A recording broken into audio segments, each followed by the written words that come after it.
It's 7. You guys are ready?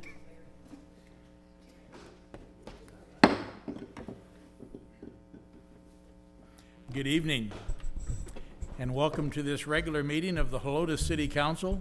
It's August 27th, 2015, and we are underway at 7 p.m. Before we get started, I would like to ask anyone with a cell phone, turn it to off, silent, or vibrate. And we'll kick off the agenda tonight with the invocation.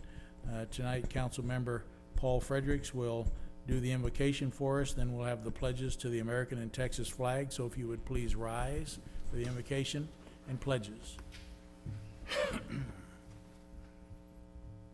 Lord of all creation, we come today to honor you and to remind ourselves of your pivotal place in our lives. We ask for your blessings on this meeting, and we ask that your wisdom would guide us as we ask to accomplish the goals on today's agenda. Thank you for the opportunities you give us to serve you and to serve others. We ask for your continued blessings upon this community. May our actions and our attitudes please you this day. We pray these things in your name. Amen. Amen. I pledge allegiance to the flag of the United States of America and to the republic for which it stands, one nation, under God, indivisible, with liberty and justice for all. Honor the Texas flag. I pledge allegiance to thee, Texas, one state, under God, one and indivisible.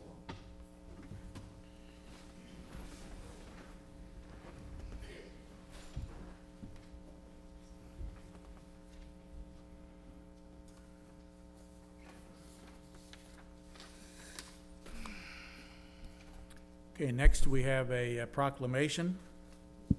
So, and this is a proclamation presented to our Human Resources and Financing and Accounting Departments in support of National Payroll Week, which will be from September 7th to 11th of this year. So we have a representative of each department here, so if you gals would come forward.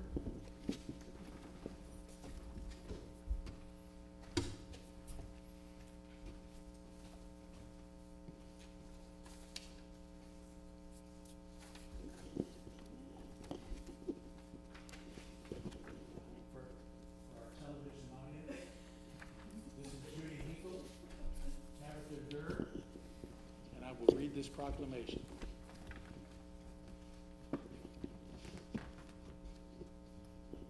This is from the Office of the Mayor, Helotes, Texas. Proclamation: America works because we're working for America. National Payroll Week, September 7th through 11th, 2015. It says, whereas each year the American Payroll Association celebrates National Payroll Week to pay tribute to the more than 156 million professionals who support the American system by paying wages, reporting workers' earnings, and withholding federal employment taxes. I'm not sure if people really appreciate that part or not, right? Whereas National Payroll Week aims to recognize the important contributions of our payroll professionals by spreading the message that America works because we're working for America. And whereas Judy Hinkle and Helena Dennis in the Human Resources Department and Tabitha Durr and Susan Wooten in the Finance and Accounting Department play a key role in maintaining the economic health in our city by carrying out diverse tasks in their respective departments in the intricate payroll requirements. And whereas these individuals exemplify payroll professionals by their dedication, knowledge, and skills, our city works because Judy, Helena, Tabby, and Susan work for the city. Now, therefore, I, Thomas A. Schoolcraft, on behalf of the members of the City Council, and by virtue of the authority vested in me as Mayor of the City of Helotes, Texas, do hereby proclaim the week of September 7th through 11th, 2015 as National Payroll Week, and recognize and commend our human resources and finance and accounting staff for their service to our community, in witness whereof I have set forth my signature. Congratulations. Was that nice?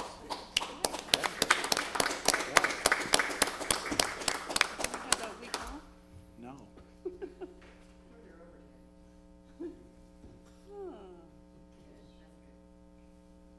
Did you get our heads in it? Okay. Thank you. You betcha.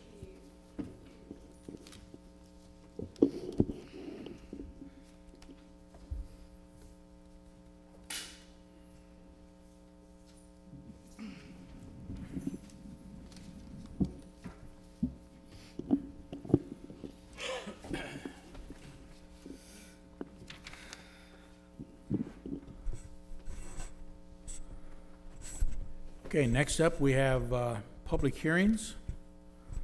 And I will read through each of these because it's required, even though I'm assuming we have no one that signed up for speaking, correct? Okay. But we'll run through these and open item number 3 at 7:06. This is a public hearing to give all interested persons the right to appear and be heard on a resolution of the City Council of the City of Helotes, Texas, approving appropriations for the City of Helotes Economic Development Corporation's fiscal year ending 2016, operating and capital budgets beginning October 1, 2015, and ending September 30th, 2016, to support the EDC's programs, projects as defined by Article 5190.6 of the Development Corporation Act of 1979, Sections 2 and 4B of Vernon's Texas Civil Statutes and Cooperatives, authorizing the city administrator and EDC executive director to take all necessary steps to implement the provisions of this resolution, incorporating recitals, providing for severability, and adopting an effective date. And we will close this public hearing at 7:07. Next up is item 4, and we'll open this one at 7:07. This public hearing is to give all interested persons the right to appear and be heard on proposed City of Helotes fiscal year end 2016 budgets, including but not limited to the General Fund, Debt Service Fund, Capital Replacement Fund, Municipal Court Security and Technology Funds, the PEG, or Public Access Channel Fund, Police Training and Education Fund, Police State and Federal Forfeiture Funds, Police Explorer Post Fund, and School Safety Fund budgets. We will, time is moving slowly. We will close this at 7:07. And then we will open item number 5 at 7:08.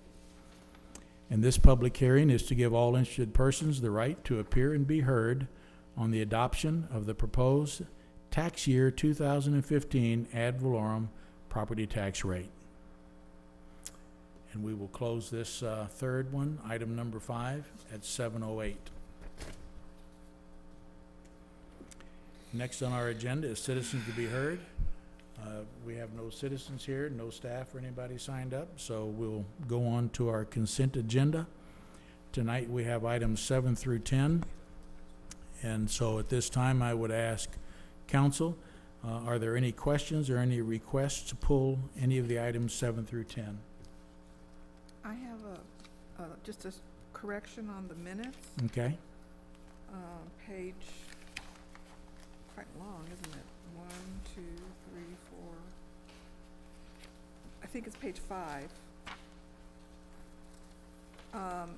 It says location. It should say location. It's just the TA was added at the it's the second line on the Planning and Zoning Commission recommended.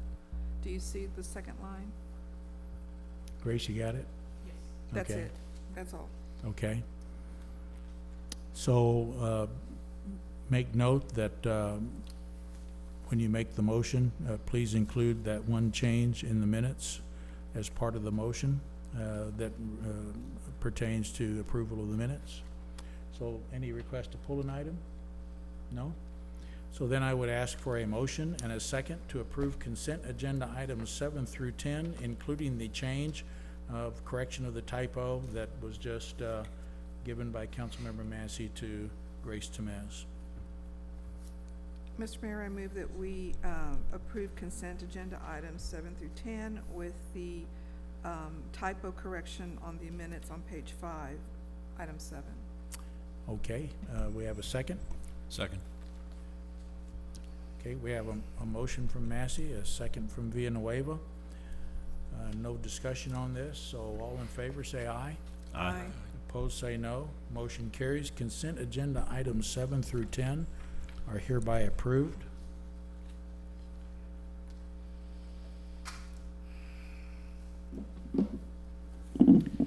Item number 11 is a discussion and direction item. This is on our budget, and Rick is ready to go ahead and review any changes that have occurred in revenues and expenditures since our last meeting.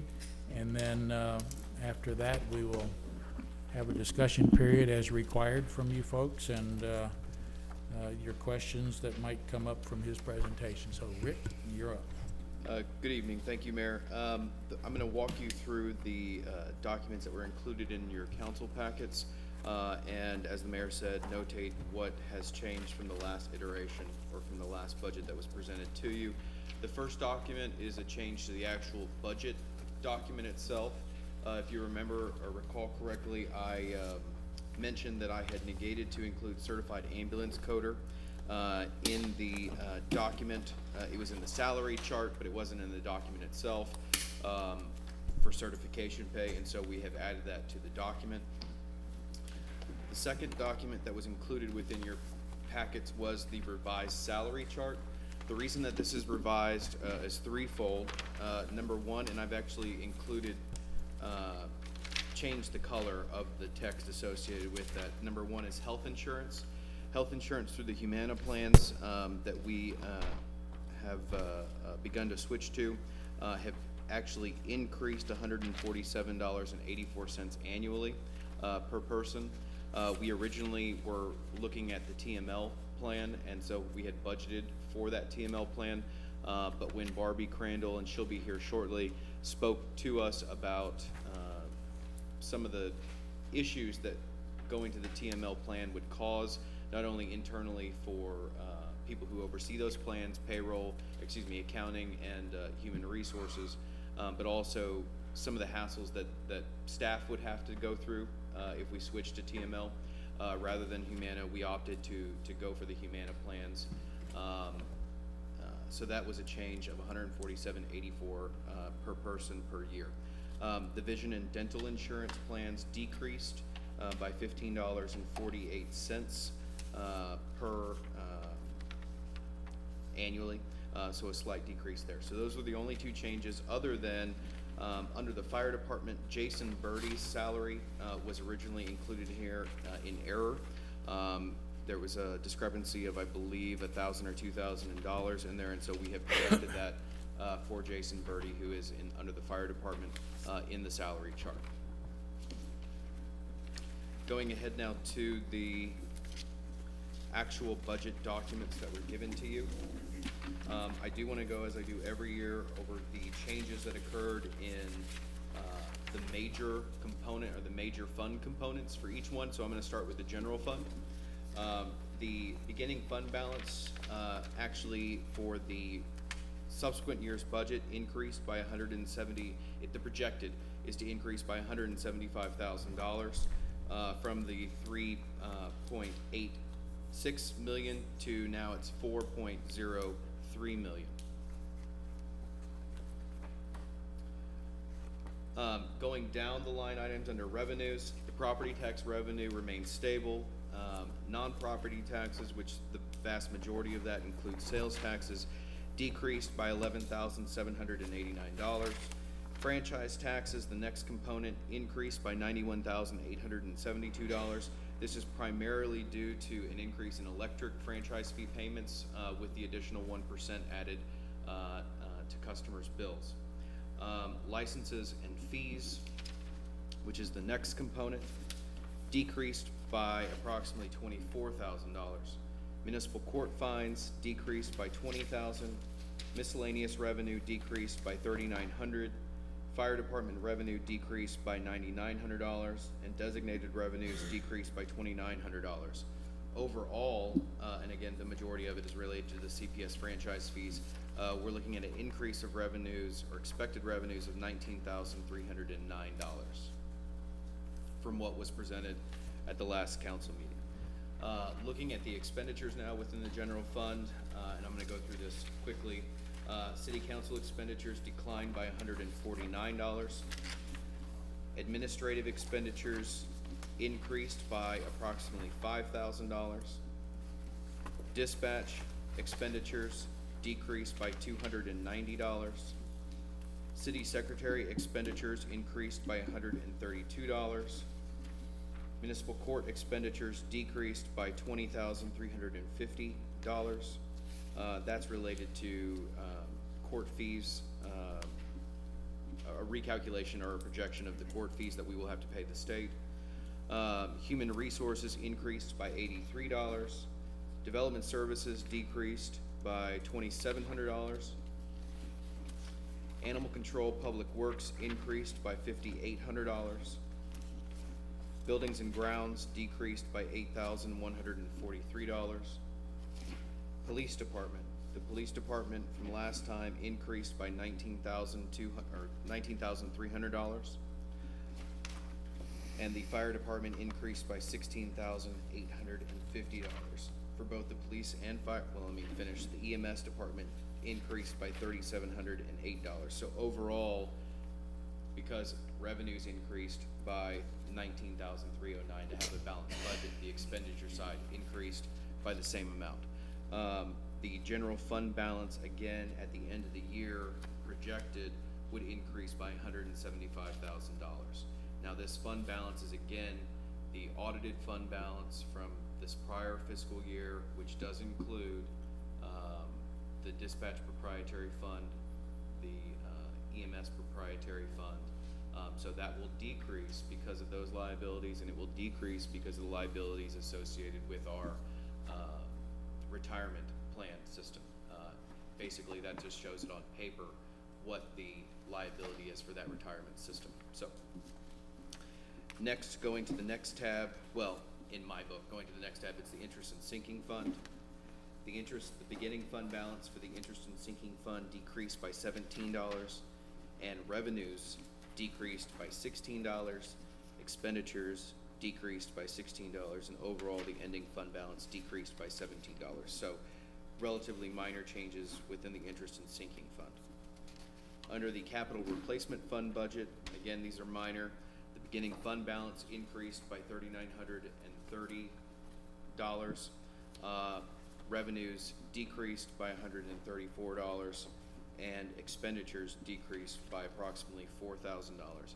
And the ending fund balance, again, with most of these funds, we're drawing them down to zero. And again, that doesn't necessarily mean that we will draw them down to zero, but for budgetary purposes, that's the way we have them presented here.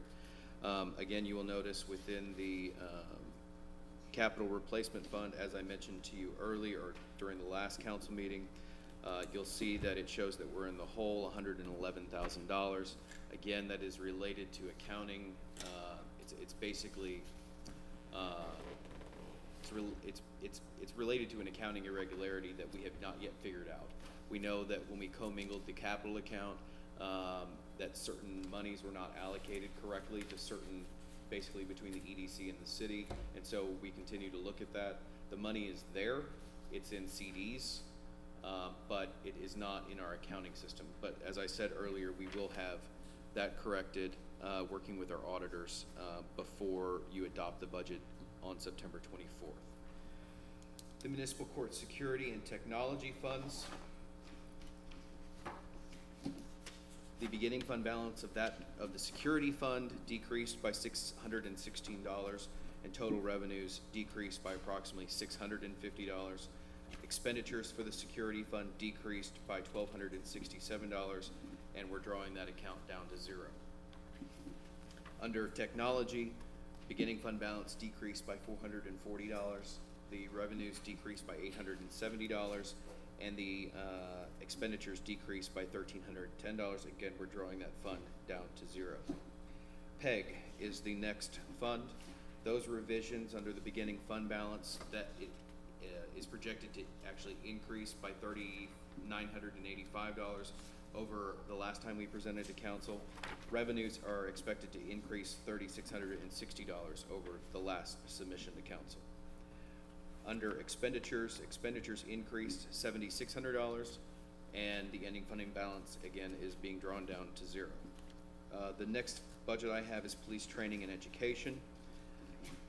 The beginning fund balance is expected to actually decrease for the next fiscal year by $531, and the revenues are expected to decrease by $200. Revenues are expected to decrease by $200.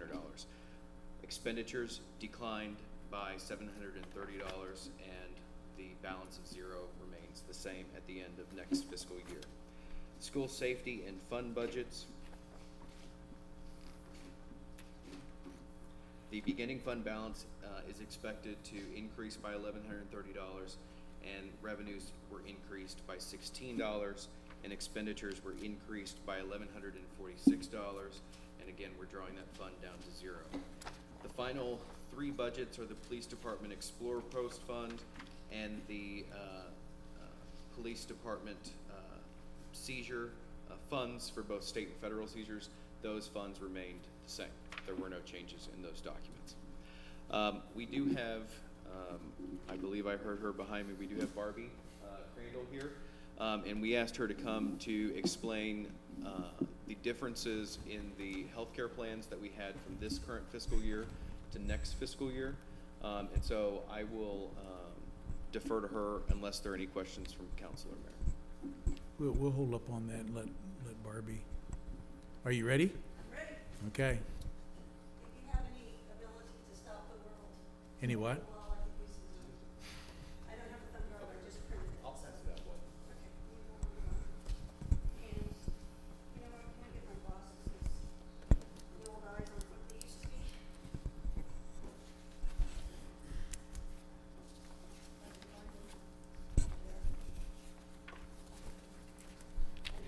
I can't see. I can't see to find my glasses. So what I did was I just brought you the documentation that I reviewed with Mr. Schroeder and the mayor as we were looking at your renewal process. I did go out to bid. I went to all the, we're with United Healthcare, so I got quotes from Humana, Aetna, Blue Cross Blue Shield. I requested one from Cigna. They declined to submit a quote because their network isn't strong enough in San Antonio for them to be competitive. So we went to the big, basically we have prices from the big 4. As a result of that competitive process, United Healthcare actually went back, once I got their renewal, I sent them competition and I said, do you want to reconsider this because we've got better rates than your renewal? They did come back, we started out at a 5% rate increase. They came back with a 5% rate decrease and offered us that to stay. However, the competition was just too strong to accept that. So on this first page, this is just showing the current plans that you have with United Healthcare. The benefits coming across the page, we're showing it's United Healthcare, the second column being the plan, third column deductible coinsurance, out-of-pocket maximums, that's the most that a member would pay in any one calendar year. The family multiplier is basically what we use to determine what the family deductible and maximum would be. In this case with United Healthcare, it's the individual deductible and out-of-pocket maximum times 2. And then it shows your co-pays for office visits, urgent care, emergency room, and pharmacy. And then finally the rates based on the tier of coverage that your employee selects, either employee only, employee plus spouse, employee plus children, or employee plus family, which is spouse and children. So that's just a real quick overview of what the renewal looked like. The next page, what we did was drill down, and I took each one of those plans and I compared it to similar plans from the competitive quotes. Forgot to mention one quote that I got, which was TML. I did have them, and they actually came back looking pretty competitive. I did highlight on these comparisons the plans that were most attractive that we took a deeper look at, and you'll see that TML and Humana were the 2 plans that we felt were the most competitive on that high option, which is a $3,000 deductible, 100% coinsurance plan with co-pays.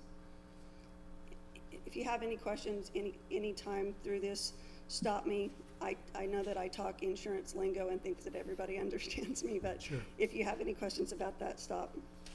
So the next page over is what I call the middle option plan with co-pays. This is the one that the city's contribution towards health insurance has been based on. It is a $2,000 deductible plan with 80% coinsurance after the deductible is satisfied. And it also has co-pays for the employees. Again, TML and Humana were the two that were the most attractive with respect to competition on that plan. The next option is an option that we put in last year, a less costly plan. Your current plan with United Healthcare on option 3 has a $5,000 deductible, and the coinsurance level after deductible is satisfied is 50%, and it has a max out-of-pocket of $6,350. We did identify a Humana plan where we could actually lower that deductible to $2,000, still with the 50% coinsurance, but even better rates than what you have now. And then again, TML had a closed plan. And then the next page shows the comparison of the high deductible plan options. So the high deductible plan is the one that is coupled with the health savings account. This plan has no co-pays, so with the exception of preventive care, which is mandated by the Health Care Act, preventive care is covered 100% by the carrier regardless of the plan that you're on, so they all look the same when it comes to preventive care. But anything outside of preventive care on these high deductible plans is subject to the deductible, has to be satisfied first before the plan pays anything. So again, on this plan, Humana was very attractive for a comparable plan, and TML was on the books. So in actuality, after first reviewing this with Mr. Schroeder and the mayor, they came back and said, let's go to TML. They got the best rates, let's go. And I was like, okay. And then I got on the phone and I started talking to TML, and they said, oh, by the way, did we mention that you can't multi-option that? You're gonna have to pick a plan. You can't offer 4.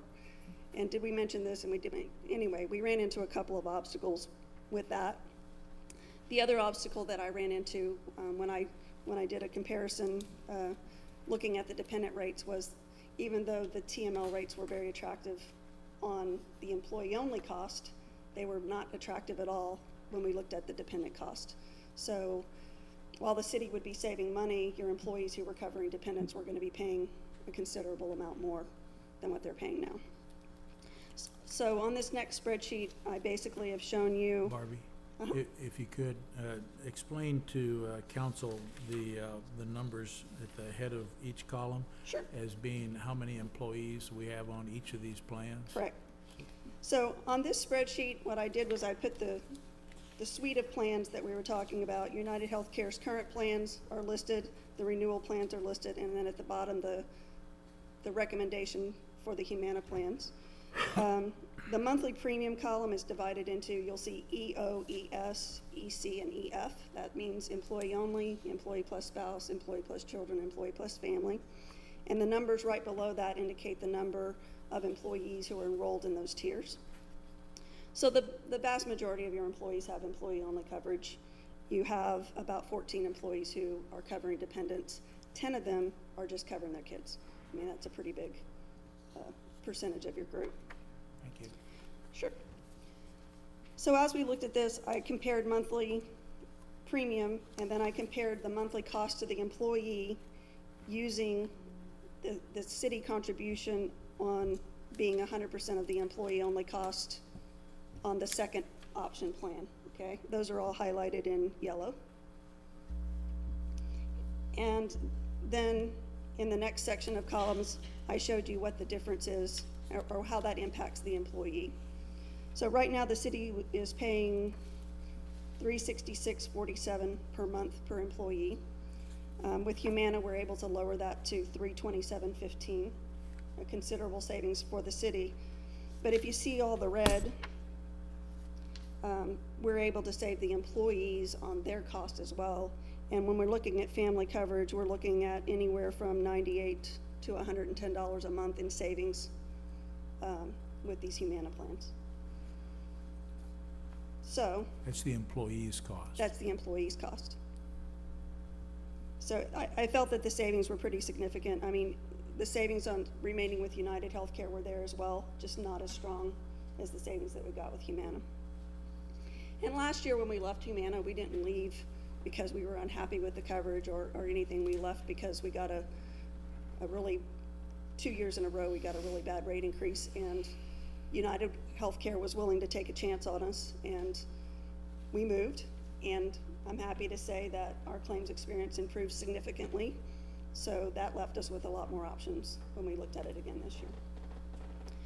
So my next sheet's just a little recap. Why not TML? As I mentioned before, they quoted plans that most closely matched the plans that you have in place in the city, but the little caveat was, oh, we can't let you offer all 4 of them, you have to pick one.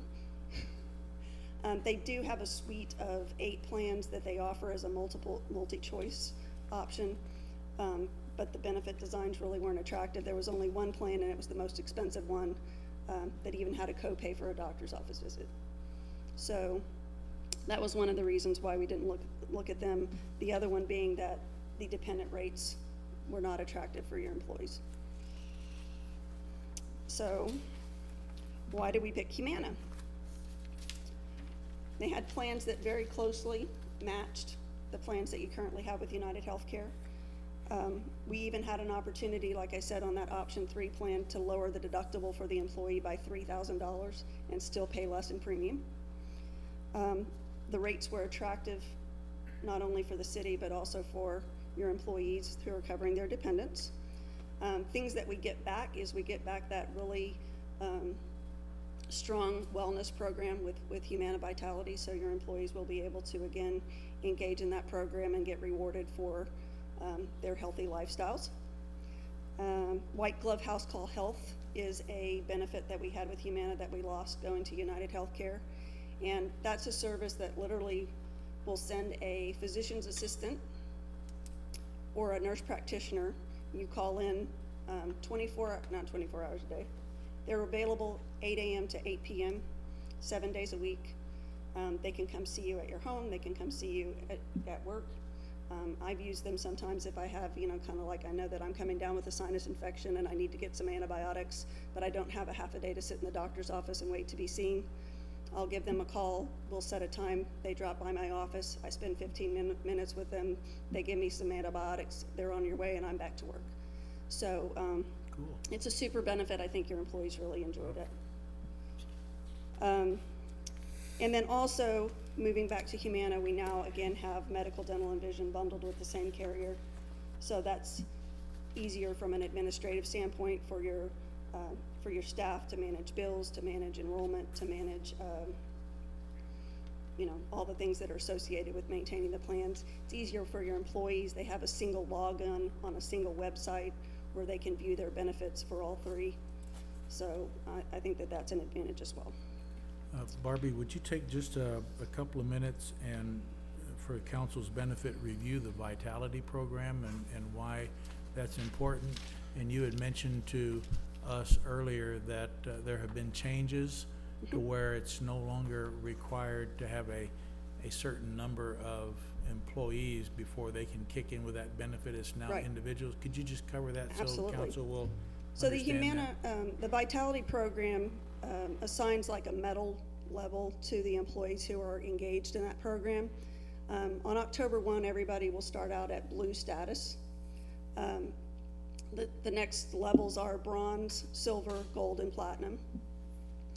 And for every employee who gets to silver status, the city's gonna get a wellness incentive on their bill that's equal to 10% of that employee's premium.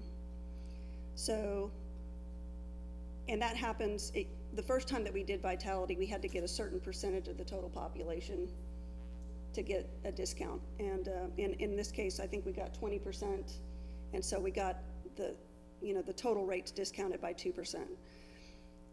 And we had to wait to renewal to get that. So this plan, the way they have that incentive designed now, employees could get to silver status as early as October, within the month of October. If they do, when you get your December bill, you'll see the premium credits on any employee that got to silver status in October. So the premium credits, or the wellness incentive credits, trail about 2 months from when the employee qualifies. That's a great deal. It's money that comes back to the city. It's money that you can decide how you want to handle that. You can choose to, pass those savings back to the employees somehow, particularly with respect to the ones who are paying dependent premiums. A portion of that really should go back to them.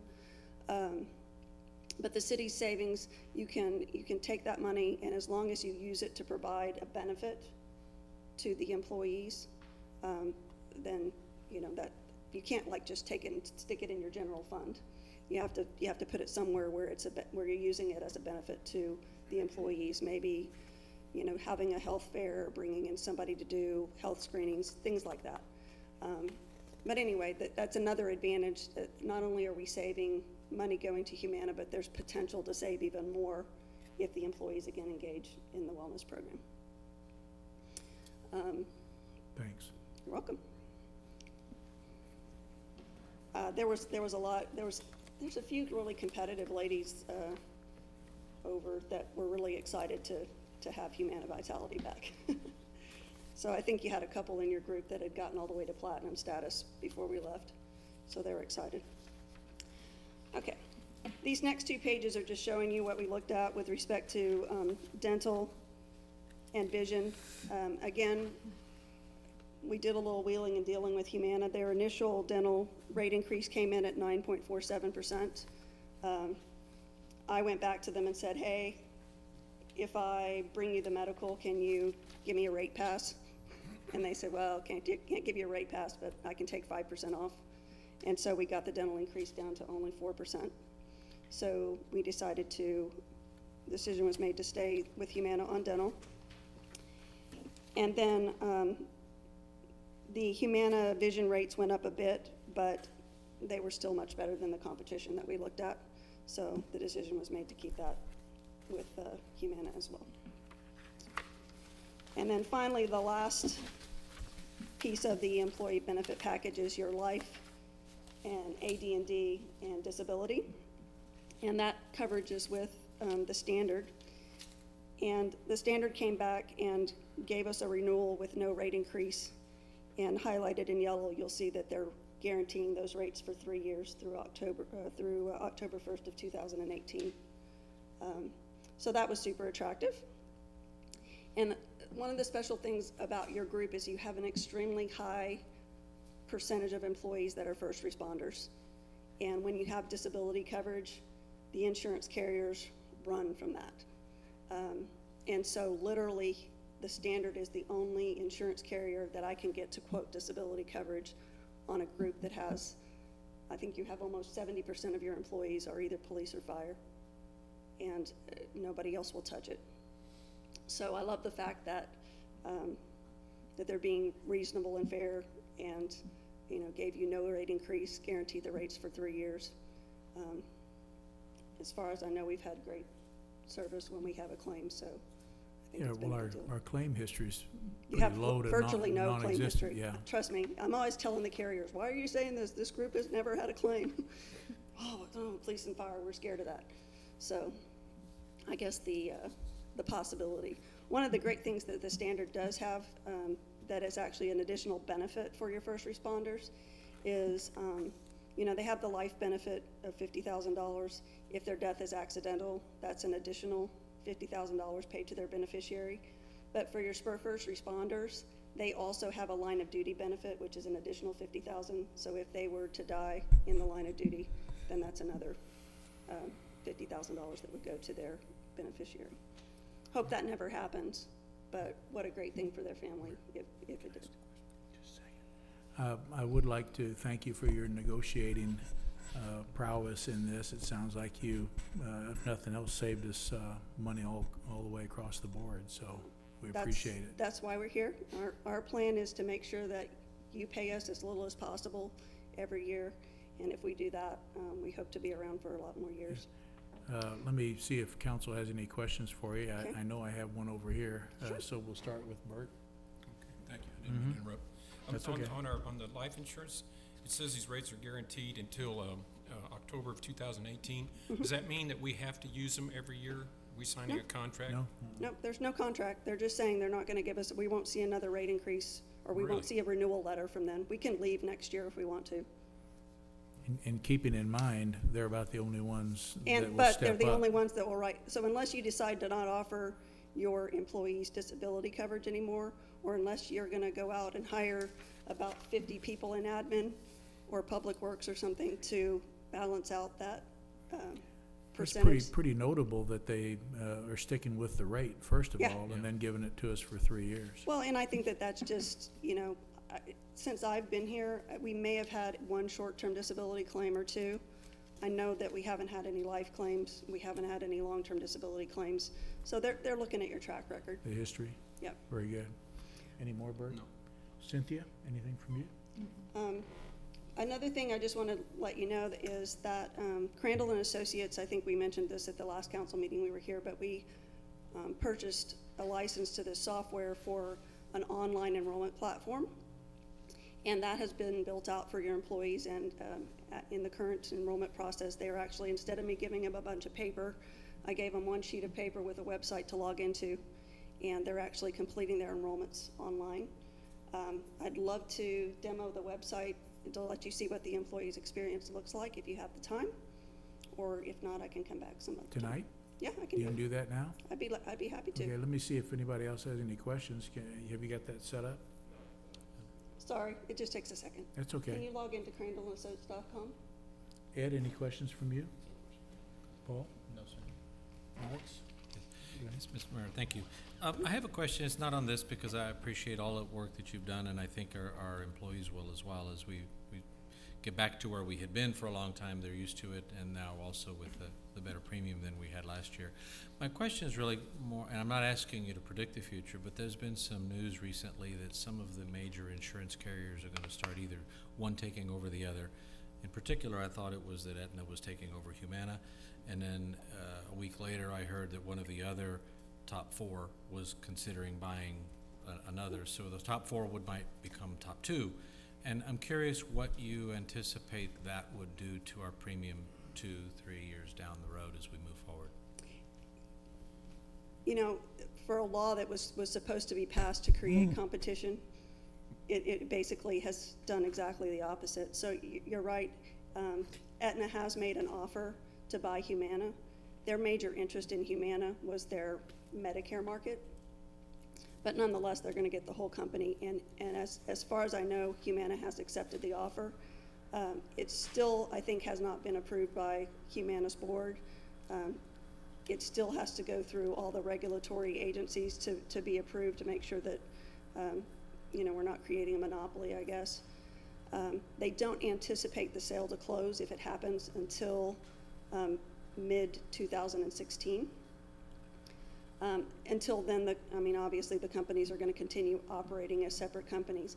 I anticipate they're going to operate as separate companies for at least maybe 18 months beyond that, because by next June, or by next June or July, the companies are going to have to submit their plan offerings for the 2017 calendar year to TDI for approval, and to Health and Human Services, HHS. So, you know, they're gonna have to be working as independent companies until this thing closes. So the earliest that I kind of see them merging and offering coverage as a single company would be 2018. TDI being Texas Oh, Department of Texas Insurance. Department of Insurance, sorry. And even if that happens and there's a merge or Yeah. purchase or whatever, the contracts are all, they have to remain intact. Yeah, they're gonna have to remain intact Right. for the remainder of your, you know, plan year, and then they Right. might roll you to the new platform after that. The only thing that I can hope for is that all the strong things that Humana has is, particularly in the group market, I think they have some great offerings. I think the Vitality program is great. I love all the plan options that they provide us. When we look at an Aetna quote, we don't have a tenth of the plan options that we get with Humana. So I'm hoping that, you know, that Aetna will embrace that and find it attractive, you know, going forward. But, and then the other buyout that you're thinking of is that Anthem has put in an offer to buy Cigna.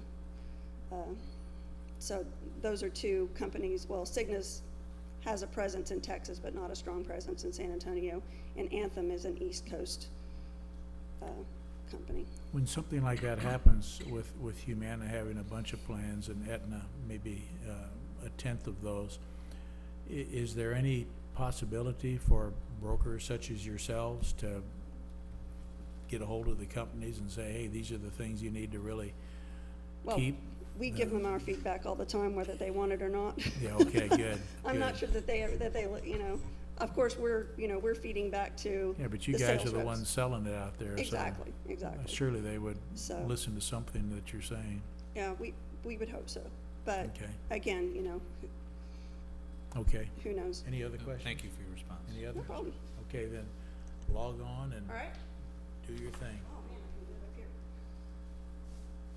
up here. I promise this won't take too long, but I think I'm real proud of it.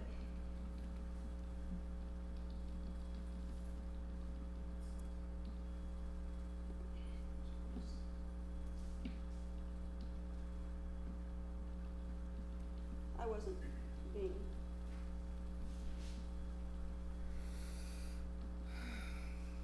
Come on. There we go. And so this is something totally new for the employees? This is new for the employees, so when they do their enrollment, they're going to our website, they're clicking on, up in the top right here. When they first go to, I'll just back up a minute. When they first go to our website, it looks like this. Mhm. They go up here and they click on this benefits portal.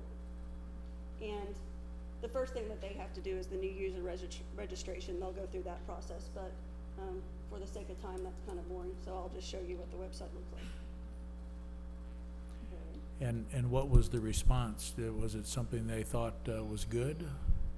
You know, I didn't have anybody jump up and down and go, whoa, that's cool, but I didn't have anybody grumble either. Okay. I don't know if staff has heard any feedback. Y'all can chime in anytime.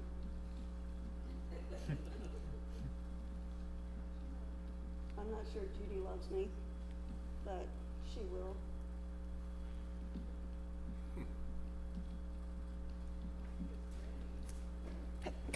You missed her getting a proclamation. Huh? She got a proclamation tonight. She and Tabby and, Woohoo! yeah. Let's not remember that. Okay, so, sorry, this is I'm sure she'll show it to you if you ask. my website.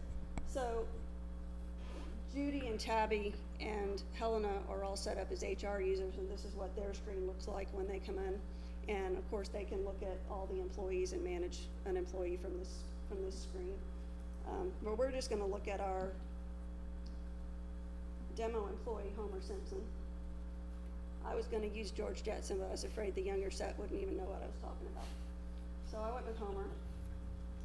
And when Homer logs in, his page looks like this.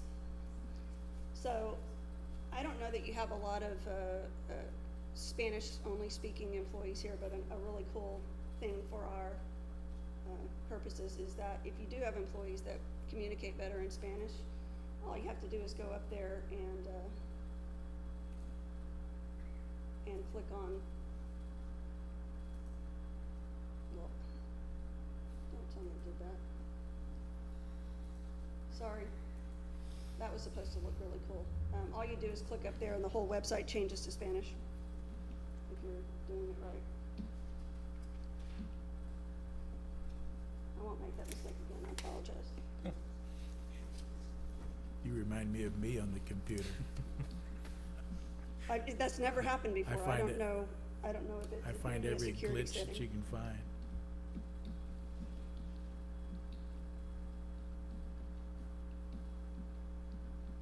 I'm sorry that password is so long, but I have a lot of information to protect. Gosh, come on.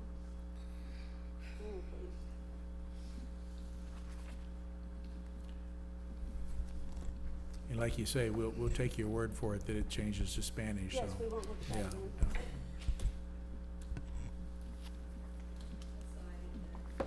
Uh-huh, it does. Tabby can testify.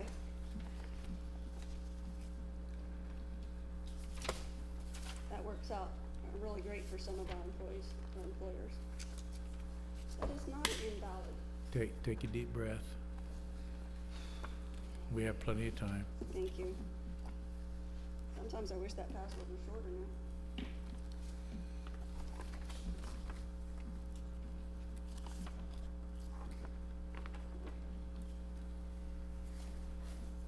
What's this? Is it because I'm too far away? Oh, okay.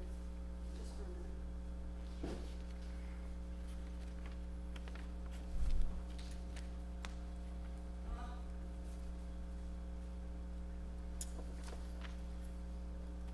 That changed a lot, didn't it?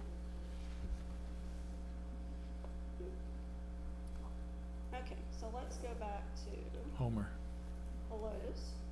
And let's go back to, can you type this? Homer. And let's go look at Homer's employee homepage. So one of the first things that he has to do is he has a task to Oh, It's okay. We'll better get through not. it. Just keep trucking. okay, it's English again. Okay. So you saw it, it went to Spanish, right? Bless.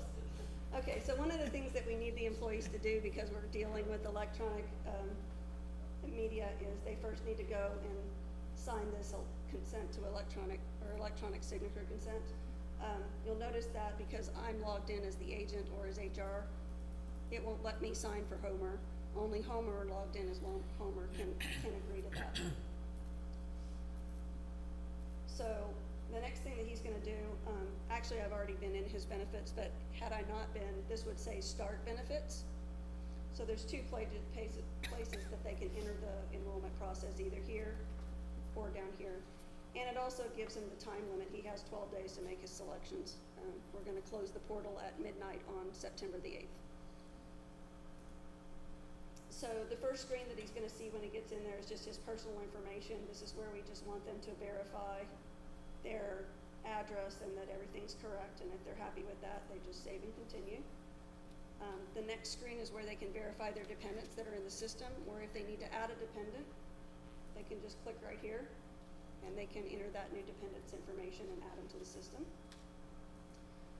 I've already entered Marge, Bart, Lisa, and Maggie, so as far as I know, they don't have any more kids, and I'm just gonna leave it at that. And then the next thing that comes up is their enrollment page. And Homer looks a little odd right now because I made a change. But everybody, I've uploaded everybody's current plan elections, and I've mapped them to the plan that most closely matches their current plan. So everybody who has option 1 medical is mapped to option 1 medical with Humana. And that shows up over in this corner. Homer doesn't because I played with his account, but I can make it. Is it gonna let it? Well, anyway, and it tells them what their current plan is, what they're currently paying per pay period, what their new plan is, and how much it costs per pay period. So this is what the really cool thing is, I think, for your employees, is as they decide who to cover, if let's say Marge got a job, and so she has coverage through her employer now, so all we have to do is unclick Marge, and the rates change to employee child. Or if Marge decided to take the kids on her employer's plan, we can take it down to just employee-only coverage, and it'll show you the cost for employee-only coverage. Another cool feature that I think your employees are gonna like is that they can click this compare button, and it's gonna pull up a comparison showing their current plan and the 4 options that they have for the new plan year, side by side. It shows them the cost, and then it also goes into a little bit more detail about the benefits of those plans. So I usually get at least one request a year of, can you show me that, can you give me that comparison? And so I love that this program does it for them. So I'm going to leave that like it is real quick. The next benefit that is available is called Consumer Directed Health, and that's the HSA. So the employees that select that option 4, the city's contributing money to their HSA account because the premium's a lot less than the premium for option 2. So the cool thing about this is you can only have that HSA account if you have that plan. So since I changed Homer's election to option 3, when I get to this page, it says your medical plan doesn't support this. You can't enroll. But if I go back to medical and I change it back, let's just say Homer's really feeling generous, he's going to cover everybody.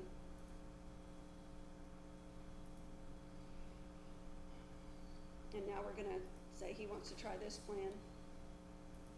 When we save and continue, the next screen that comes up is going to be the HSA plan. And so what this does is it tells them what the maximum IRS contribution is for family coverage at $6,650. Hit delete, Rick. It tells them down here, you know, right now their projected deferral through September 30th of 2016 is the employer contribution. But if Homer decides to make contributions out of his paycheck, he can enter any amount. Not that much, per pay period. Per pay period. Okay, so if Homer wants to put $50 a pay period in, it immediately updates the total contribution to $24.57, so we can see how much money he'll be putting away for the year. So we're going to go with that one and move on.